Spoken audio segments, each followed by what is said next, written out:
All right, everybody. Welcome to episode 2 of Birdies and Brews. This is Matt, and we have Mr. Ryan Cooper joining the podcast today. Coop, welcome. Give a brief introduction to everybody that's going to be listening to this. I'm sure we're going to have a huge audience for episode 2. Yeah, thanks for having me on today. I've been playing daily fantasy golf and betting on golf for probably over a decade now. Had some success here and there.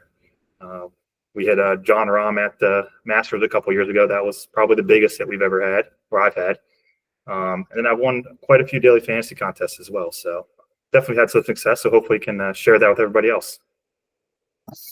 Yeah, thanks for coming on. This is a huge week. It's always an interesting feel for me, Ryder Cup week, because it's in the middle of football. You know, we always grind throughout the spring and the summer, and golf always kind of has its, feel throughout the year. And then, right in the middle of football, it always kind of sneaks up on you, but it's, nonetheless a huge week. So going to chat Ryder Cup, Bethpage Black, Coop, overall Ryder Cup thoughts, like what sticks out to you? To me, it's the kind of the pageantry, kind of home course advantage for the countries always sticks out. So, what are your thoughts there? I think it can be a little overrated to me. I think especially in the US. I think if you look historically, I think the Euros, it definitely is a huge advantage. I think the US, when they go over to Europe, it's just a huge advantage over there. But I think the Euros, they do okay over here. So I think that talking point's a little overrated, but we'll see what happens this week up at Bethpage. Yeah, it'll be interesting for sure. I think the New York crowd will definitely be something that'll keep it entertaining. If nothing else, they'll be rowdy, I'm sure, rooting on the U.S. But I agree, it can be a little overrated at times. I think the last couple of times we've had kind of had blowouts go in each direction. So hopefully we have a closer one, and the Sunday's singles actually matter this year. And in terms of the brews aspect of the podcast, what are we drinking in terms of podcast juice for this episode, Coop? Tonight we'll be drinking a Pacifico. Pacifico, classic. I'm rocking with the midweek, the Tuesday Coors Light. The mountains are extremely blue, so we're everything is going well over here. Yeah, classic golf drink. Drink plenty of those on the courses. Plenty on the course. I think what's in terms of when I look at these teams.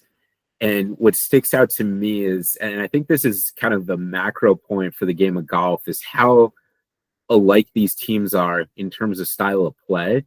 You look up and down these teams, and it's just bomb and gouge all over the place, all filled with bombers up and down the board, especially for the Europeans. And I'm going to read to you the 2014 European Ryder Cup team, and tell me if you see any differences in terms of style between this team and the 2025 team. So we have Rory McIlroy, Henrik Stenson, Victor Dubuisson, Jamie Donaldson, Sergio Garcia, Thomas Bjorn, Justin Rose, Martin Keimer, Ian Poulter, and Joost Luiten.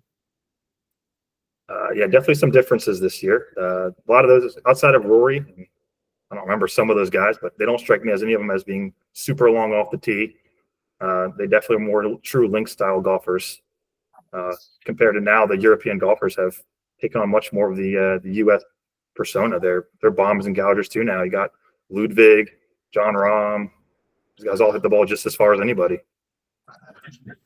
Yeah, I think the game is just, the style has just kind of, gotten so similar where now everybody just hammers the ball off the tee, hits it as far as they can. They just find it, and they hit wedges into the green. So, yeah, looking up and down this board, I think these teams are very alike. And I think you can make the argument that the European team is actually better, which is interesting because what are the current odds you see right now, Coop? Let's bring it up here. So the best ones for Europe to win are plus 175. And the best for US to win are minus 150. Yeah, for me, I placed that bet. It's pretty anti-American. I went in on Europe at plus 175. I think that's on bet 365. I Yep. just think there's too much value there. When you look up and down these teams, I think sure the home course advantage, I think it's baked into that price. It's probably a little overkill because I just think these teams are too much alike. Where I just think I'm taking a flyer that, especially that Europe is currently holding the cup and the US needs that extra half point to win it. So I'm just going to take that. That's my first bet on the board. Yeah, I mean, I agree with you on that. I think looking back at that 2014 team, a lot of those guys I don't remember ever playing full time on the PGA Tour. They were strictly DP World Tour guys. And now you look at this year's Europe team, and all these guys play pretty much more on the PGA Tour than the DP World Tour, except for maybe Højgaard. He might be the only one who plays more still in Europe. But all those guys are used to these courses. They're not true. They're not just links players anymore. Yeah. And another thing that's changed, I would say, in the last decade or so is a lot of these guys are playing college golf in the States. I mean, Rahm is an ASU guy, Fitzpatrick, Northwestern, Ludwig, Straka, Georgia. Ryder, Victor, OSU. Pour one out for Mike Gundy today. The mullet is no more. Well, college football will miss him. He will be missed for sure. And the I'm 40 rant was still one of the most memorable ones of all time. Yeah, he will be missed for sure. He's a character. He never adapted to the NIL space for sure. It seems like it's taken more and more coaches now. The guys who used to succeed in college football aren't keeping up, and they're being left behind. Absolutely. So I think in terms of a lot of these Euro guys playing golf in college, to your point, being full-time PGA Tour members, they're used to this style of golf.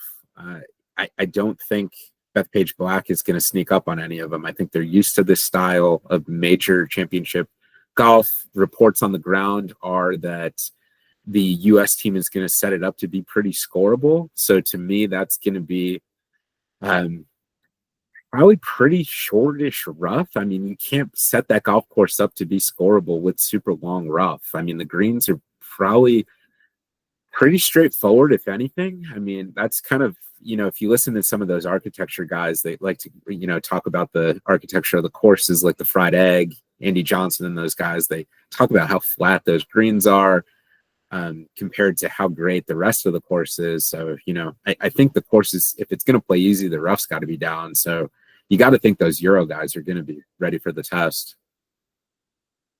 Yeah, I mean, if you think back to the last time we were at Bethpage Black, the 2019 PGA Championship, the rough was one of the biggest weapon or deterrents of just hitting as far as you could. You really had to find the fairway, or you were in big trouble. You're looking at a bogey probably, or worse. So if they're keeping it shorter, that definitely means that the U.S. wants to just bomb and gouge it, and guys like Bryson are just going to hit driver probably every hole. Absolutely. And looking back to that 29 PGA Championship, that was Brooks and DJ down the stretch. I know you had that leaderboard pulled up. I think Luke List was there. Anybody else stick out in terms of? So I had the top 10 up here in their driving distance for the 2019 PGA season. And Koepka, DJ were the top two. They were both top 10 in driving distance. Luke List finished in the top 5, or actually maybe 6th. Actually, he was 3rd. Rory finished in the top 10. He was 2nd that year. Gary Woodland finished in the top 10. He was 13th. And guys like Patrick Cantlay, 21st. Soon Kang finished in the top 10. Wow. He was 48th, surprisingly, in driving distance. And EVR, he was top 10. He finished 54th. So driving distance was a big. Those guys probably also found the fairway a lot with their drives as well. So driving distance and accuracy were huge. So I think, speaking in terms of New York golf courses, we did this segment last time for the PGA when we were in Maryland. We did a segment on Maryland golf courses. I think we gave Maryland as a state a B-. So let's talk New York State overall. I'm going to go through the top 100 and some of the heavy hitters here for New York golf. Pulling up the list, yeah, there's some really heavy hitters in New York. Shinnecock, number one. The National Golf Links of America, Yep. Fisher's Island, which is off Long Island. Bethpage Black, number four. Winged Foot. Going down the list here, Friar's Head, Garden City, Oak Hill, Maidstone, Sleepy Hollow. So that's a top 10. I'm not familiar with some of those super private ones. I think you had a stat on the number of majors that New York has hosted in comparison to some of the other well, for U.S. Opens at least. I didn't look at the PGA Championships, but for U.S. Opens, New York's hosted the most U.S. Opens. They've hosted 20, with Pennsylvania being second at 17. So I think the golf courses they use for the majors tend to be around that area, Pennsylvania, New York. So I think they have a lot of great ones up there. Yeah, for me, I think my two favorites outside of Augusta are Shinnecock and Pinehurst. I mean, I love those golf courses that have something unique to them and aren't just long rough and in the fairway and long rough around the greens. And, those two golf courses to me stand out with, terrain that sticks out from the competition. So those two stick out to me. When going down that list, I mean, there's some really exclusive heavy hitters there. For me, it's got to be like an A minus. I mean, there's not an Augusta National per se, or like maybe like a top 3 in the world, but I mean, Shinnecock's definitely probably close to top 10. So that's kind of where I would go with it. Yeah, I would definitely probably put it in the A minus range as well. I mean, if you have Winged Foot, Shinnecock Hills, Oak Hill, Bethpage Black, I mean, those are pretty iconic golf courses for hosting big events, just being famous, probably drawing in numerous tourists every year to play these golf courses, paying huge sums of money, I'm sure. I have not played any of those, but I certainly would, and maybe one day we will get to play up there.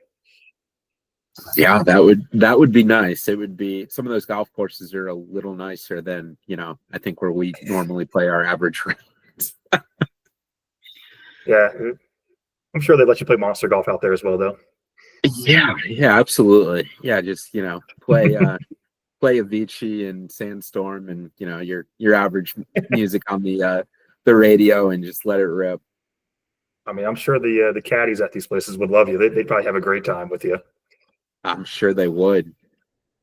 Okay, I have data golf pulled up here, and I think this is a good exercise here as we kind of get into the board. I have both teams pulled up, sorted by the predicted skill, and we're just going to go one by one, and we're going to go US or Europe and see who we think has the advantage in terms of the rankings here. So the first up, we got Scheffler and Rahm. I would think Scotty. I think he's the best player in the world. What do you think there? Yeah, I have to agree with that. I think Scotty is probably the closest thing we've seen to Tiger since Tiger. He looks unstoppable at most events. Even when he's not at his top of his game, he's still posting top 10. So, and when he's on, there's no one in the world who can catch him. He's going to be fascinating this Ryder Cup because, I mean, even going back to Tiger, he had so many average Ryder Cups, and even last Ryder Cup, Scotty wasn't this version of Scotty, and he was super average. So I'm fascinated to see if his game, kind of follows his trajectory as it has throughout the majors and the rest of the PGA Tour calendar. So it's going to be really interesting to see. In the two spot. Oh, go ahead. Yeah, I was gonna say, I think Scotty is. Yeah, I think he's going to take that step and be the Scotty we've seen the past couple of years, and show it at the Ryder Cup now as well, in a team event rather than just a normal event. I think everybody's got to be afraid of him putting up like a 3-1-1 or a 4-1 type, type of Yeah, if record. it's close, he's gonna be playing five. He's gonna be playing all five events. He's not gonna be sitting out any of them. Mhm. Absolutely. In the two slot, we got Bryson and Rory. Any thoughts there?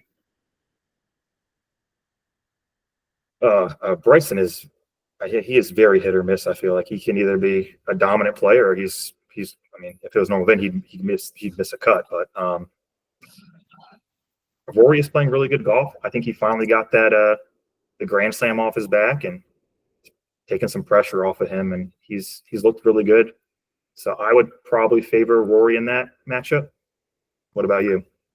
I would as well. Bryson just hasn't played much golf recently. He's probably the biggest wild card to me. I'm going to kind of put the cart before the horse here.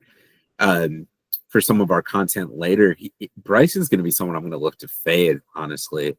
Great course fit, but the variance is off the charts because he just hasn't played that much compared to some of these other guys. Where Rory, he's got a ton of Ryder Cup experience. He's played 5 matches, I think the last 3 Ryder Cups, 2 or 3. He's going to probably, I think for Europe on American soil, they're going to put all hands on deck. He's probably going to play 5 again. They're going to do everything needed to win. So, yeah, I'm going to go Rory. He has to be the most experienced person in the field, right? I think so. I think. Yeah. Unless Justin Thomas maybe has the same amount, but that'd be the only person. Well, I think on the 14 team, Justin Rose was on that team. But yeah, not many. I mean, he's definitely probably the most experienced. Yeah, I mean,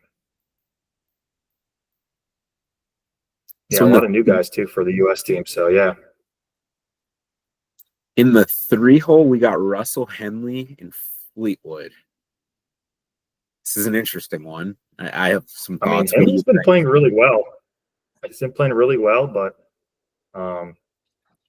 it's hard to imagine Russell Henley being the 3rd best golfer on the U.S. team. He really had a great season. But I think Tommy Fleetwood finally won his first PGA event at the Tour Championship.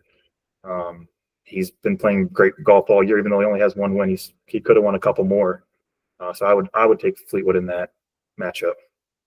Yeah, I mean Fleetwood 7-3-2 in the Ryder Cup, and Henley's a rookie. So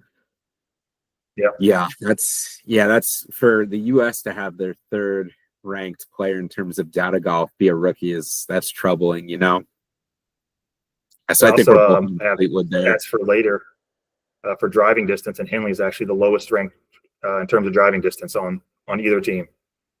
Yep, you can see it in the course adjustment. He's negative strokes because of that on the data golf model. So, yep. All right, the 4th spot. This is an interesting one. Ben Griffin and Matt Fitzpatrick. Griffin is a Ryder Cup rookie, and Fitzpatrick has not played well in the Ryder Cup. I'm looking for his record. This is great radio here. I just had it up.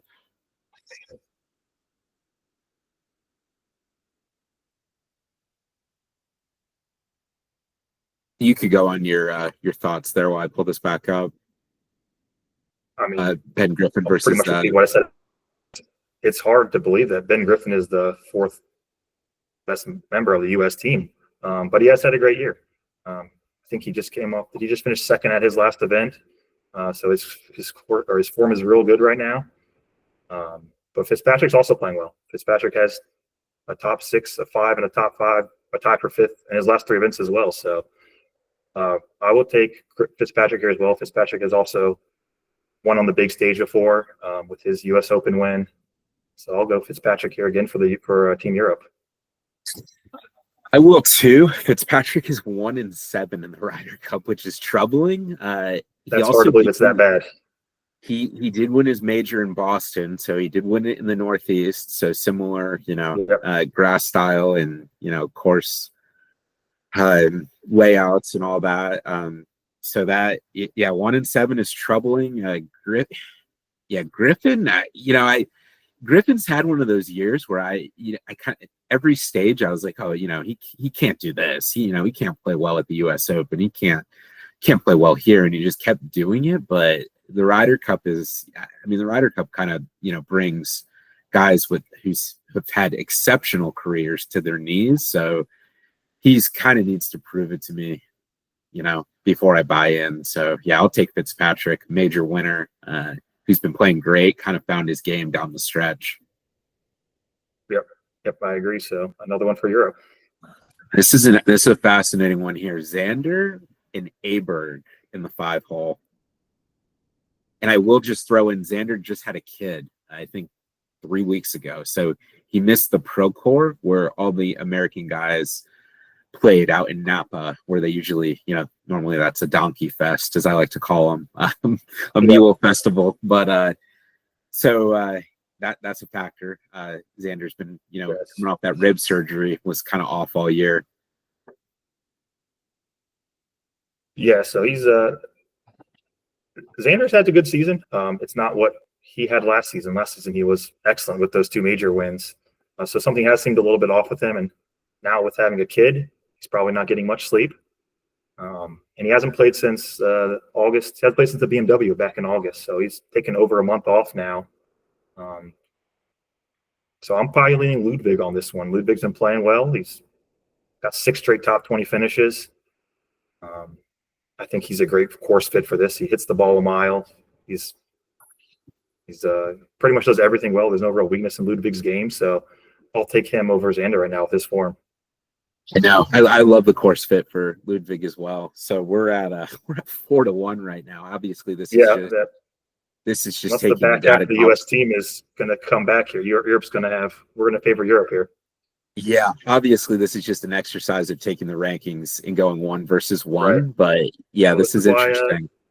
This makes Keegan have his work cut out for him. He's got to find a way to pair these guys correctly and get some wins here.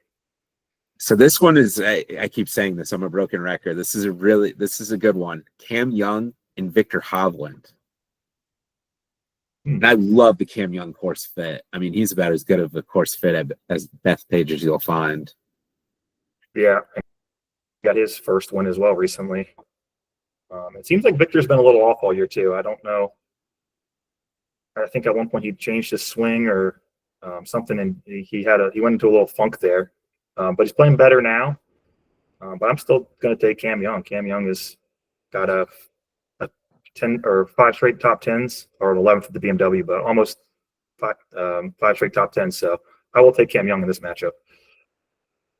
I'm going to ride Cam too. I mean, it seems like one of those guys found something. I know he put a new Pro V in a play, and his putting just went through the roof. I was on the grounds when he won the Wyndham. Just was unbelievable that week. And, really kind of the form just kind of flew through the Tour Championship. So, yeah, I'm going to ride that form. Yeah, to your point, Vic he's had a pretty good Ryder Cup record, 3-4-3, pretty average.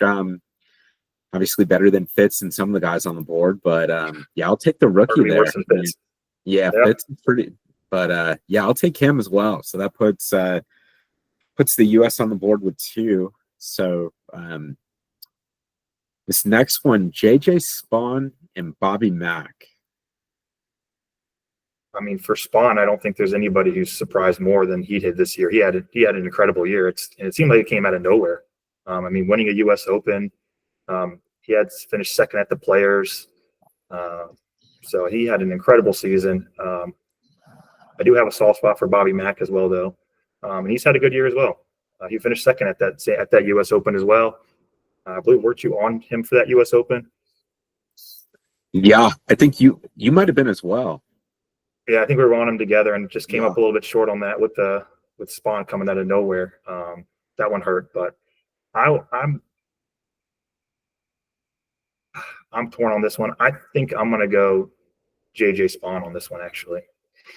Yeah, I think Spawn to me might be one of the most interesting guys all week because he has so much variance. Like, he's one of those guys where in match play, where if he's hitting second and he's got to go right at the pin, I mean, he could just be like a heat-seeking missile and just start throwing right at the flag all around long and, be a problem. So he could really, he can he can have a 3 in 1 week and not surprise anybody because of his style and rolling putts in all over the map. So, yeah, I don't love Bobby Mack at this course either. Spawn is a fairway finder, and if he's dialed in with the irons, yeah, I like Spawn. So that brings our total to 3 for the U.S., 4 for Europe. Brings us to Patrick Cantlay and Tyrrell Hatton. So let me bring up their recent form here. Have been doing this ahead of time, and I forgot about this one. So Hatton is an interesting one because I don't follow the LIV as closely as I do the DP World Tour and PGA. So his performance is a little unknown for me at the moment. But Patrick Cantlay has had he's slid a little bit here at the end of the season. Yeah, he finished second at the Tour Championship. I'm pulling up his Ryder Cup record. I mean, he's 5-2-1 in the Ryder Cup. I mean, he's generally great with Xander. They're one of those teams like Spieth and JT. It's tough to pair them together because of their form, but generally shows up. Yeah. But yeah, to your point, I'm curious how some of these LIV guys will come into the Ryder Cup. That's kind of an unknown with Hatton, so that'll be interesting to see. Yeah, I mean, Hatton hadn't been great at the end of the LIV season. He did get a top 5 in his last outing on the DP World Tour, but his last couple LIV events didn't go real well for him. And Patrick Cantlay too. Going back to 2019 at Bethpage, Cantlay did finish in the top 10 as well. So he has had some success at this course as well in the past. So I think I'm going to take Cantlay in this match. So that's gonna tie us up here at 4. Moving on to Sam Burns and Shane Lowry. Burns is so interesting to me because he's got variance off the tee, but he gets so hot with the putter, which is, such an asset in a Ryder Cup. I don't love Lowry at this course. So Burns is statistically the best putter on the PGA Tour. I kind of personally like Burns. What do you think here, Coop? I think I would go Burns as well, but I will say, you say you don't like the Lowry course fit. Lowry was also one of those ones to finish in the top 10 in 2019 at Bethpage. So he has had some success here. He's not the longest hitter, so I do agree it's not a great course fit, but he did play well that year. But I think I'll take Burns as well. Burns has hosted 2 top 5s recently in the BMW and the Tour Championship. So 2 pretty good field events. So I'll take Burns. He had that Canadian Open wrapped up too. He really choked that one away. I mean, I just said he was the best putter in the world, and he really choked that one away in the playoff. So yeah, I do like his form. Him too. He's a proven winner, so that was kind of shocking. Yeah, so I say he's the best putter in the world, but he let that one go. But Lowry's Ryder Cup record is 2-3-1. So he's not dominant in the Ryder Cup, but that's a factor that he's got more experience than Burns. So yeah, that pulls us to 5 for the US and 4 for Europe. This is gonna be a pillow fight in my mind with Morikawa and Straka. I'm a big Sepp guy. Rumors are he's got some personal issues going on behind the scenes. Don't know much more than that going on. So I'm going to be fading Sepp this week. I'm out on Morikawa across the board. I mean, since he kind of got to pick somebody in this matchup, can we just go to the next one? I mean, Morikawa hasn't played well at all since March. Something's been off with his game. He's usually such a great iron player, but even that hasn't been all that good for him, surprisingly, right now. So something's off with his swing. Maybe he'll get it back this week, but I wouldn't bet on it. And as you said, I wouldn't bet on Straka either. So kind of just a push on this one.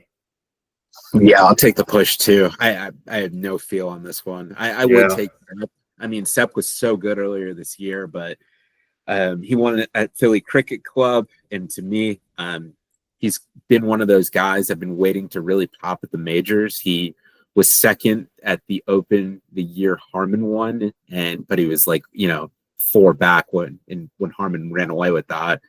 And I've been really waiting for him to really pop at a major. Never happened. And then, with these personal issues, just, it's kind of falling apart. So I'll hold on Sepp for sure. Yeah. Moving to the next one, we got Harris English and Rasmus Højgaard. So Højgaard is the only rookie on the Europe team this year. Other than that, they bring back everybody from 2 years ago when they beat the USA pretty handily. But Harris English has been playing well. I don't see any real holes in his game. He's very good at everything. I don't know if he's elite at anything, but there's no weak point there. Højgaard hits the ball a mile, but he's inconsistent in other parts of his game. Yeah, I played well on the DP World Tour recently with 2 second-place finishes. This one's close. I'm probably going to go with Harris English. Just thinking of Højgaard's just a little more inconsistent, and if that driver's not there for him, I don't know what else he can rely on. I would agree. I think Harris English is definitely a better pressure putter too. He's definitely won bigger events. In terms of four ball and alternate shot, I think Europe could do some interesting things with Rasmus with the pairings in terms of who they pair him with, like maybe with a Victor or a Hatton, some of those more guys that get the ball in play a little bit just because he hits it so far, or even like a Lowry. But yeah, I'll agree with you. I'll take Harris here. So that's a good point on the Højgaard. He could be paired with somebody who's not as long off the tee, but provides more consistency, more fairway finds. So that moves us to 6 for the U.S. and 4 for Europe. So the U.S. really came back strong. Although I think this last definitely the U.S. team here. Yeah, which is interesting to me. I really thought that Europe might pull away after the beginning. Justin Thomas and Justin Rose, battle of the Justins. I'm going to be very upfront here. I love Justin Rose. He blew me away down the stretch. I talked about this on the last podcast, the first version of the one, the only, that at his age, 45, 46 years old now, just the ability to just turned 45 a couple months ago. 45 to get off the mat and do this, should have won the Masters, come back in Memphis, 98 degrees all tournament long, just battle, go to a playoff and just hit the shots over and over. I mean, he's a big game hunter. He's been in the game forever. I love him in this Ryder Cup. He's kind of pops up. He was in Bay Hill, top 10 in Bay Hill. I think he's going to be here. Yeah, I have to agree with you. Justin Thomas he got off to a great start at the beginning of this season, but he hit the middle of the season and he kind of lost his form there. And I don't know if he's quite got it back. He had a 7th at the Tour Championship, but that's such a small field. That's not the top third maybe. And Justin Rose is coming off that FedEx St. Jude win. I'll take Justin Rose. And Rose is looking at his Ryder Cup record, 14-9-3. I mean, that's pretty spectacular. I think he's the new Ian Poulter for the Team Europe. He shows up at these events no matter what. Definitely. So I think, going through the board there, 6 for the U.S., 5 for Europe, and we had that push there in that pillow fight. So I think it's going to be interesting. But going back to the odds, I mean, if it's that close, and if you're going to get Europe at plus 175, I know it's on foreign soil. I still think that's valuable. Yeah, and if it wasn't for the personal issues that Straka might be going through right now, I probably would take Straka in that matchup, which would make it all even at 6. So, yeah, the plus 175 seems like really good odds. All right, let's open it up to who else we're betting. Anything else on the board? I will open it up with, and we talked about this, Fitz's record at 1-7. I like Fitz for top points getter overall, just because of the way he's been playing the last few months. I saw this at 40-1. I don't know if that number's still available It was earlier today. I think that's great value. We talked about it. He's been on a heater the last few months. Looks like the old Fitz. Looks like the Fitz that won at the country club up in Massachusetts 3 years ago. I think that's value here. I'm trying to find the top point getter here on DraftKings, and I am struggling. This is a hard event to navigate the sports books through.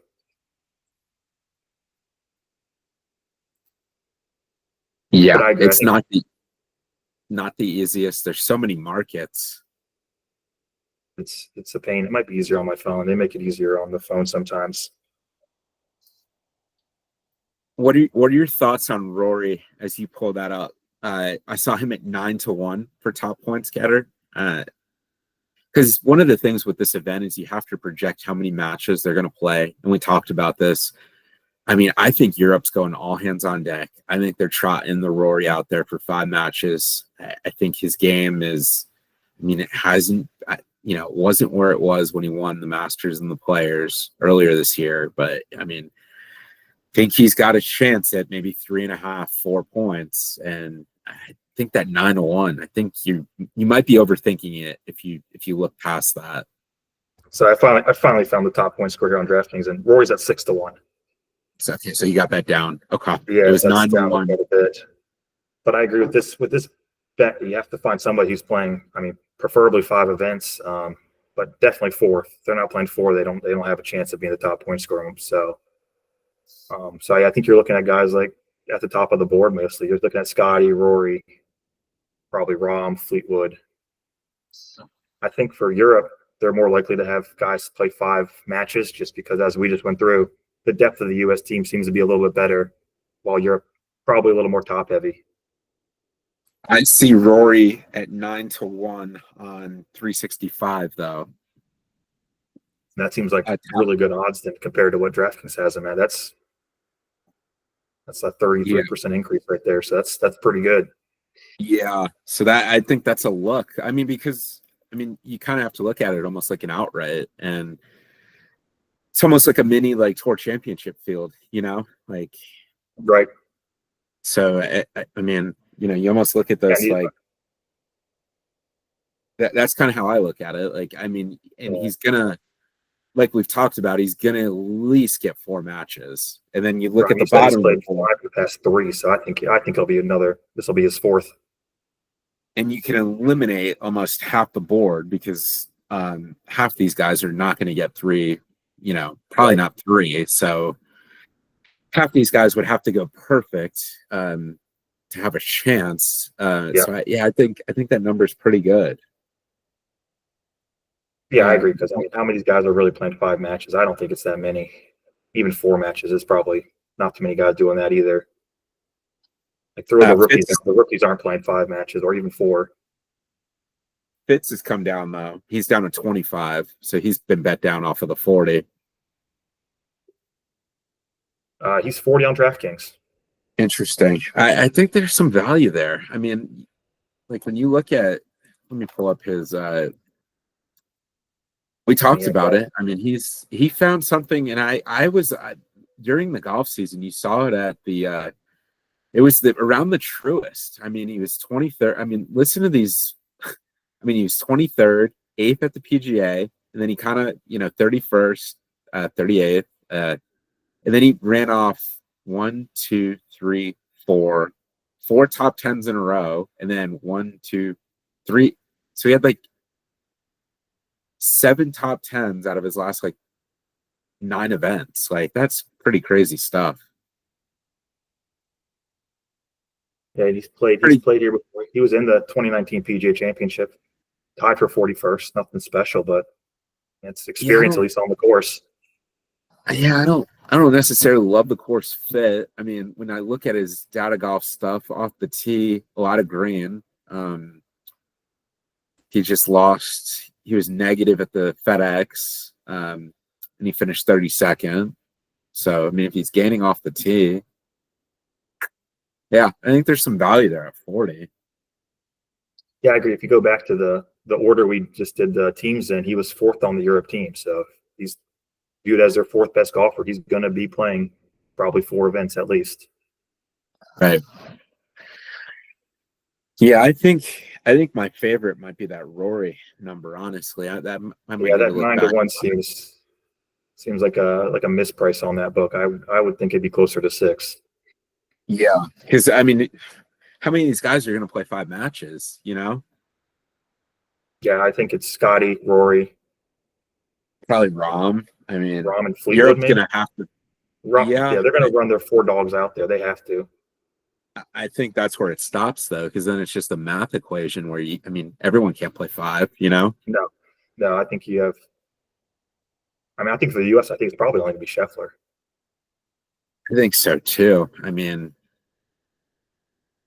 yeah, the US just doesn't. I mean, I can't imagine Bryson. Bryson in like alternate shot to me just seems like a nightmare. I mean, the thing with Bryson too is he plays very slow. Is his partner gonna get mad at him? Right. We've seen it before at these some events where he's just plays slow and he gets under these players' skins. Sometimes he could get under his own teammate's skin this time. Another interesting one is Rory boosted to plus 450 for the top point scorer on Europe. I mean, how many guys are gonna? I mean, I don't know. I don't see much competition there on the Europe side because he's going to play 5 matches. Right. Yeah. So it's. I agree. I mean, he's plus 300 on DraftKings. So if you're getting plus 450, once again, you're getting a pretty good boost. That's a 50% boost. Yeah. That's great. I mean, you got to think in the singles, what slot does Keegan put Scotty? He's probably going to wait to the last slot. Where does Luke play Rory? Basically my point is, does Scotty go up against Rom or up against Rory? I think that makes a big difference. Yeah. I In mean, I terms would. of, If it was me making those matchups, I probably would send Rahm out against Scheffler and Rory against whoever the U.S. sends out, their second best golfer. Because obviously beating Scott is a tall task, but Rory beating anybody else on the U.S. team seems very likely. it's probably what I would do too. So yeah, I think there's a lot of value there on those Yeah. Rory numbers. What do you think about Cam Young? I love that course fit. Game's been trending. We talked about it in the matchups. I think there's some value there too. Anything So stick out for Cam? for me, if I'm taking anything on Cam Young, I like the top debutante score at plus 250 for Cam Young. I don't see much competition there. I mean, you got Russell Henley, Ben Griffin, JJ Spawn, and Rasmus Højgaard. Maybe Spawn would be the only other one I would look there, but I think that plus 250 on Cam Young is pretty good value there. Yeah, I mean, you have to like his game in alternate shot. I mean, Yep. because he's gonna be great off the tee. He can hit all the shots. Putter's been good. I mean, the U.S. has been so bad in alternate shot that if we split that, you feel like we're ahead. So, I like Cam in alternate shot. So, yeah, you need the reps to be able to get the points. So, yeah, I kind of like Cam there. I do like that value with you as well. Yeah, not quite as good odds as we were just talking about, but plus 250 is still. I mean, you probably got to do if you're doing football, that'd be like a 2-game parlay. I mean, you get that on just one golfer here. 100%. That's Spawn. I talked about this earlier. To me, I think he's got probably one of the highest floors, and I won't go one of the lowest, one of the highest ceilings and one of the lowest, maybe one of the lowest floors, maybe not as low as like a Sepp or a Colin, or maybe like a Højgaard if he doesn't have his driver. I don't know. If he's firing at pins and he has his putter going, I mean, he can cause some havoc this week. Yeah, I mean, I agree. Spawn he's had an excellent season, so I don't see any reason he can't continue it here, and I don't see why he wouldn't. I haven't found any bet I particularly would take Spawn in, other than maybe the top debutante if you want that plus 425. I'm trying to go through and find what's his over-under on points, but I have not found it yet. Here it is. 2+ points for Spawn is plus 110. And that's tough.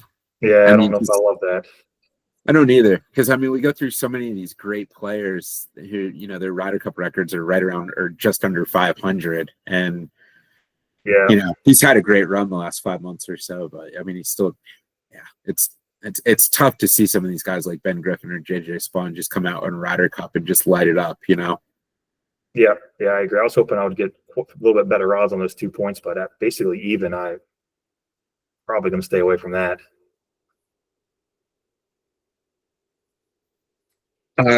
In terms of fading, anything for me,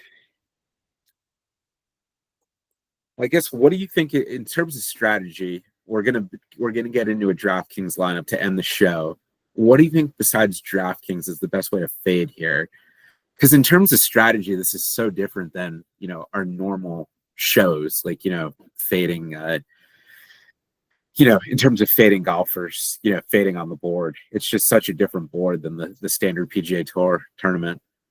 Yeah, it is. I would say fading wise, I might look at those same to score point props and just maybe look at the unders on those, see if any of those lines stick out. Let's see here if I can bring that back.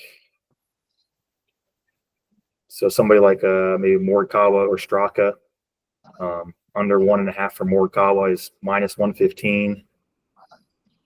Straka is 1 or under -140. So yeah, they're the books aren't in love with Straka either. Yeah, that's. I mean, the value's just been sucked out of that. I mean, you're gonna have to lay a lot to make anything there. So I would avoid that one as well. Yeah, so I don't know how else you're going to be able to fade Straka unless once the matchups come out, just bet against him in that matchup. But unfortunately, we don't have that information yet. Yeah. No, to me that's the most fun is once they drop the board is really kind of looking for those edges because obviously we just kind of went through a hypothetical. We don't have the matchups yet. I love that strategy though with the captains dropping the matchups as they come out. Yeah, I like that too. One more interesting one is I have a love-hate with 365, and they have a Scheffler top American points getter boosted at 350. I mean, who else is gonna? I don't know. And between the Rory and the Scheffler, they have some decent value out there. Yeah. So for that same bet on DraftKings is +200. So once that's pretty good value. Then that's the actual odds is +200. Yeah, I would maybe just look at some of those boosts on 365 if you have access to that book. Yeah. But has a 50% boost too, so I'll have to get in on that as well. Find something for that 50%. How about top rookie? Anything stick out? How about Spawn there? Yeah, I could take Spawn there. I think that's between Cam Young and Spawn for me. I could go either way. I'd probably lean Cam Young just because the course fit I think is a lot better for him versus Spawn, but I think Young and Spawn will be the two most likely vying for that. Although the sportsbooks say Henley is the favorite for that, but I don't love that course fit. Yeah, I mean, he's in terms of driving distance, he's the lowest of all the players in the field. So, and that I wouldn't want to bet on that at Bet Page. Yeah, and he doesn't have great major history either, So it's like you're giving up driving distance, and it's not like you're getting a guy who's been there in huge events either. So, right. Yeah, I would maybe avoid there. Yeah, so I think there's value in that just because Henley is the favorite right now. Young and Spawn are a little bit longer, and I think they have better chances to win. They really have the most points. All right. Anything else in terms of bets that you like anywhere on the board?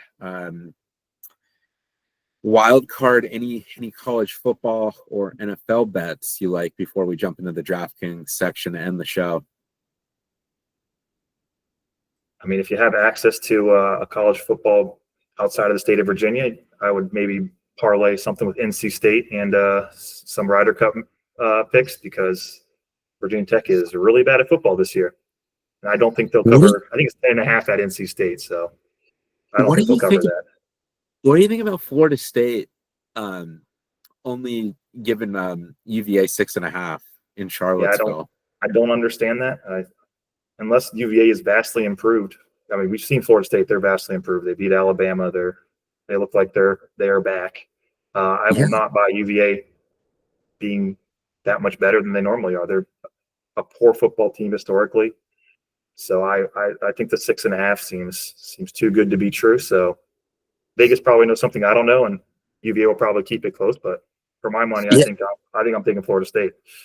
yeah. They can score. I know that they scored a lot on NC State, but yeah, getting the hook there with the just under the touchdown, and yeah, I Yep. mean they beat Alabama, they crushed them. So yeah, that one stood out to me. So Yeah, yeah, so be good, being a good. Virginia Tech fan, did my NC State research this week, and NC State defense is really bad. So the fact that UVA put up points on them is, I think, more indicative of NC State's defense than UVA's offense. Well, let's jump in. Let's build a DraftKings lineup. Yeah, let's do it. I'm gonna follow along with you here. If you let me know which contest you're jumping into, I'll So yeah, follow along. I'll probably just do the $5 double up here, and then I'll throw our same lineup into a GPP later, just because I like to do both.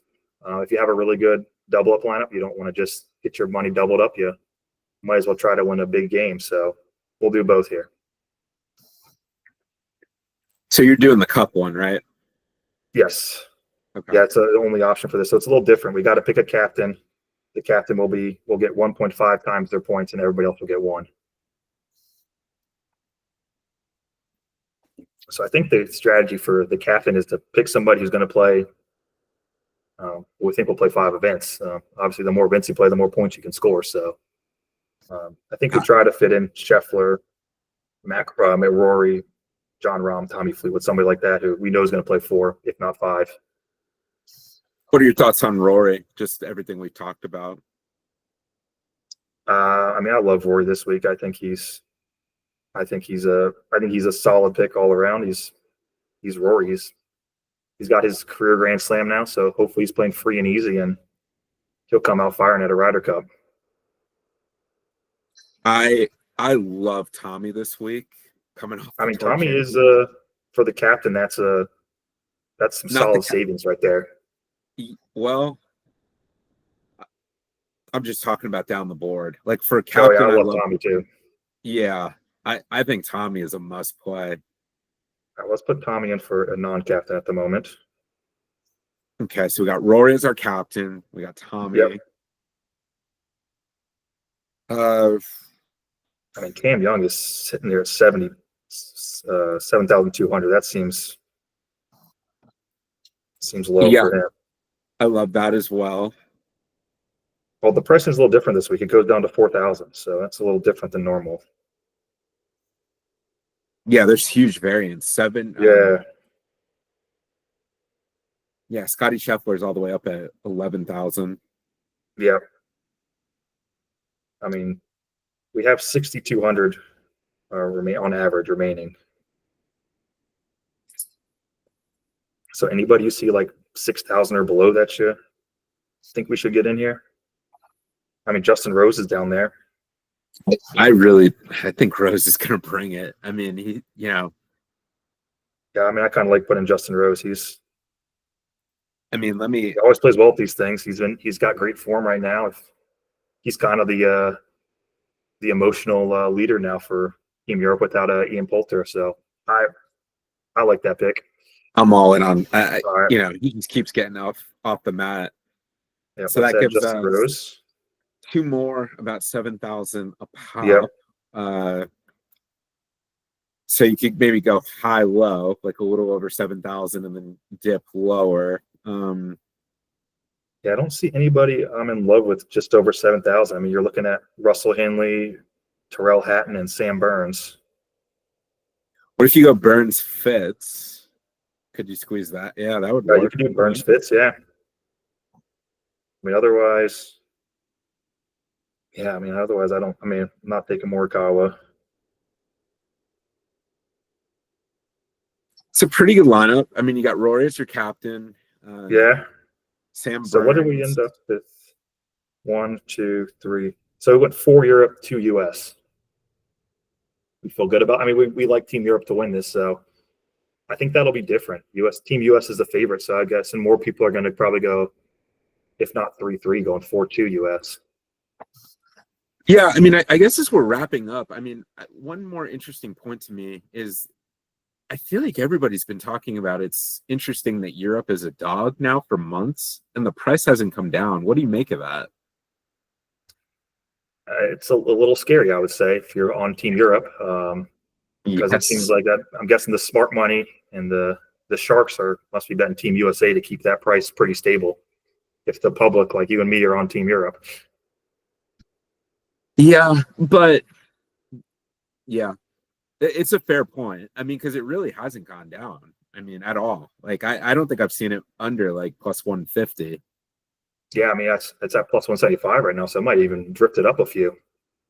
Yeah, because I mean, my thing is, I always think of like casual better like Joe Smith like comes in the week of and he's like, oh, I'm bet I'm Joe Smith from the Bronx is like, I'm betting the US this week, and that money doesn't come in until now, but it really hasn't dropped at all coming up to the event. So I think you're right. I think the sharp money is keeping it on the US. I mean, I don't know.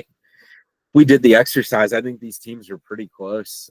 Give me that value. I mean, you're almost Yeah, getting 2-1 odds, and and they have the they have the cup, so they don't even need the same amount of points as the US to win it. So right. They just got to get a push, and they'll retain the cup. yep. But yeah, I So agree. I think to me, I think Team Europe makes sense, but yeah, a little odd that it hasn't come down at all. So there's clearly people out there putting money on US to keep it even for the books. yeah, and it's interesting though because so many people are focused on football. I wonder like what the handle is on it throughout the year. I do think Because too, a lot I of mean, people probably betting a Ryder Cup might just be looking at, hey, it's in the US. I think the last time a visiting continent, I don't know how you say it, another country, Europe, one was it 20, can't remember, was 2012? I think it, yeah, I that was that huge comeback on Sunday. I remember watching that. I'll bring up the history here real quick because I, I don't want to I tell you wrong, but it's been a while. The hosting country or continent has won a lot of these in a think it row. I think it was 12. I think you're right.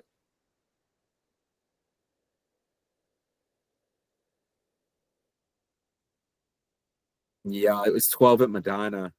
Yeah, And yeah. So they had a massive comeback on Sunday. It was nuts.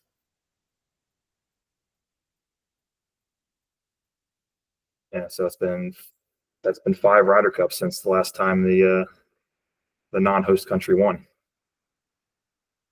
I mean, we talked a lot about it though. These teams are so much alike. Um, I think they're pretty close. I think. I mean, just look at how Europe set up Le Golf National in France a few years ago compared Right. to how this is going to be set up. Like, I think the shock and awe factor is about a net zero for Team Europe compared to what America was going over there. Yeah, I mean, every time the U.S. visits a links course, it's I mean, not entirely new to them, but they're not used to it. They don't do it often. There's not that many links courses in the U.S. But these European guys, they play in the U.S. all the time now. They're used to this. There's nothing. The tree lined 7,000 plus yard courses aren't intimidating to them anymore. Great. Agreed. I mean, the driver is just the easiest club for these guys to hit. So, yeah, I Right. think Europe's deep. I'm probably going to go to the Rory well at 9-1. I think he's, yeah, I think even when he doesn't win majors, he's a threat here in Ryder Cups. So I think getting over the hump, winning the Masters, winning the Players this year, I think he's going to be a problem. Yeah, I agree. I think Team Europe will go as Rory goes, and I think Rory's going to go. I think he's going to be at the top of his game for this, and we'll see if. I mean, we know Scotty's going to show up, but we'll see if the rest of the U.S. team can match him. I don't know if they can. I think it'll be close. And we haven't had a close Ryder Cup since that 2012 one. We've been Yeah. 5+ points in every Ryder Cup since. Yeah, I mean, I'm a real sicko. I love the Donkey Fest in the fall. Like, I love like the Sanderson Farms, and I love looking for value down the board. But I would love nothing more than a close Ryder Cup on Sunday. Yeah, I would enjoy watching a close Ryder Cup where the singles matter. It seems like it's been since 2012 since we really didn't know the outcome before Sunday. 100%. And the President's Cup never delivers. So yeah, No. just one more point from me before I wrap up is Rory was 4-1 in the 23 Ryder Cup. So yeah, Oh, wow. I'm probably gonna hit that 9-1 and then probably that 450-1, honestly. Yeah, I'll probably hop that Rory number with you. I'll probably go Cam Young for the top rookie, and then definitely going to take Team Europe at +175 as well. Awesome. Well, thank you, Coop, for jumping on. Thanks for introducing yourself to the people. Thank you for drinking a brew and talking some birdies with me for the 2025 Ryder Cup. Yeah, we'll be back. I don't know what our schedule will be like for the fall swing, but yeah, we'll definitely be back more as the calendar turns into the next golf season. So appreciate it, my good friend, and talk to you soon. Thanks for having me on. Have me on anytime. I enjoy talking golf with you. Awesome. Well, I will talk to you soon.